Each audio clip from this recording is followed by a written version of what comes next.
saudara jemaat gereja yang ada di tempat ini, ya, di mana saya dikontak oleh Pastor Dina hari Wednesday, dan juga Om Jo mengatakan, Wahana kamu bisa melayani di dalam ministry. Bisa Kak Ina. Di mana Kak Ina? Di poinku, ya. Dan puji Tuhan, ya, saya bisa menyampaikan firman Tuhan di tempat ini. Sebelumnya saya hanya memperkenalkan diri, nama saya Pendeta Wahana Sihide, ya. Saya dari Medan. Di mana background pelayanan kami pada waktu tahun 2005 saya datang ke Melbourne untuk sekolah, ya.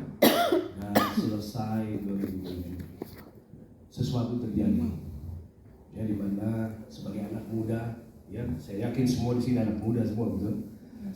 Di university, dan second daughter, tim dia year 11, ya. Dan pada tahun 2009, saudara, oleh karena, ya, istri saya ini anak pendeta, anak hamba Tuhan, dan saya bukan orang gerejaan, saudara. Ya, dan hanya selalu ingin hidup senang, having fun.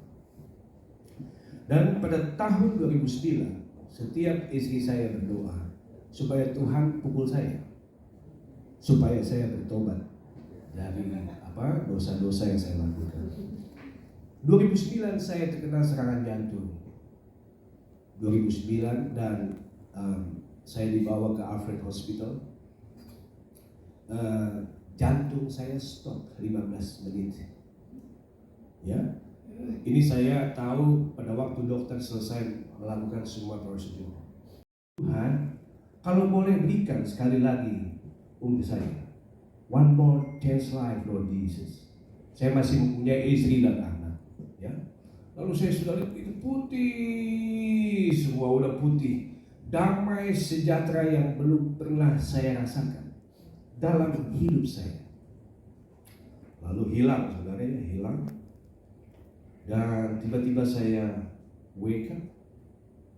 Dokter memberikan pertolongan pertama, memberikan stent di sebelah kanan jantung saya, tersumbat 70%. Dan sebelah kiri tersumbat 50% kalau tidak salah. Lalu dokter mengatakan, you are lucky man, you came alive again. What's wrong? Dia explain, saudara. Kamu sudah stop beating your heart 15 minutes. Di dalam teori kedokteran mereka mengatakan, saya di jump start, saya hidup lagi.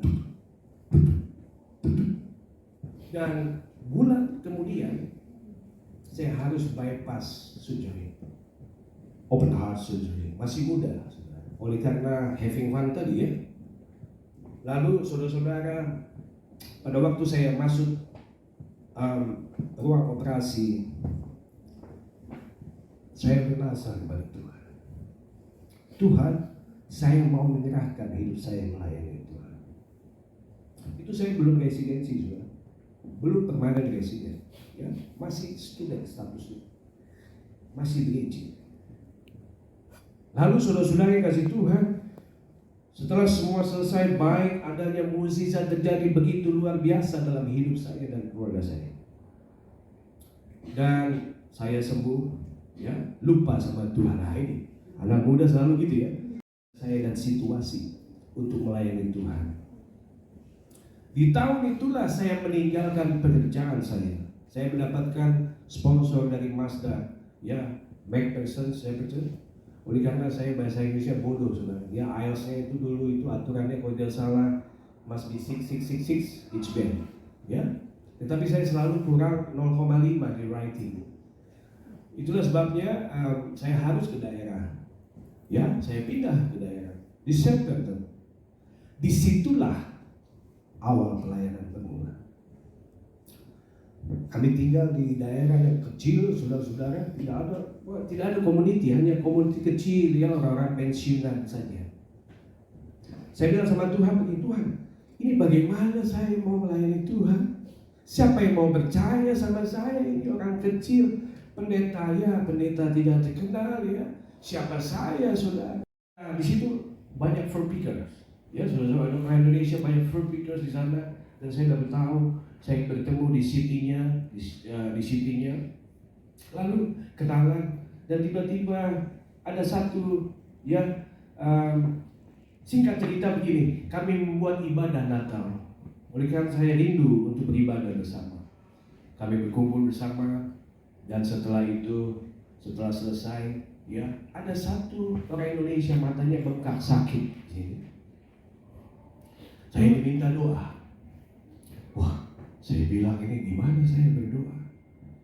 Ya, lalu saya berdoa kepada Tuhan dan terjadi mukjizat kesembuhan, saudara. Yang tadi matanya bengkak, disembuhkan Tuhan. Disitulah mulai jemaat pertama gereja kami, saudara-saudara. Kami berkumpul di Separton, ya, 20 sampai 50 orang, saudara-saudara.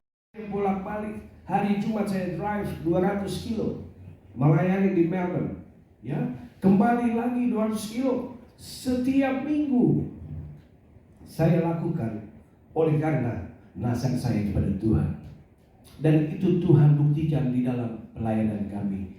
Ya, mukjizat terjadi. 2 minggu visa saya mau habis, no hope.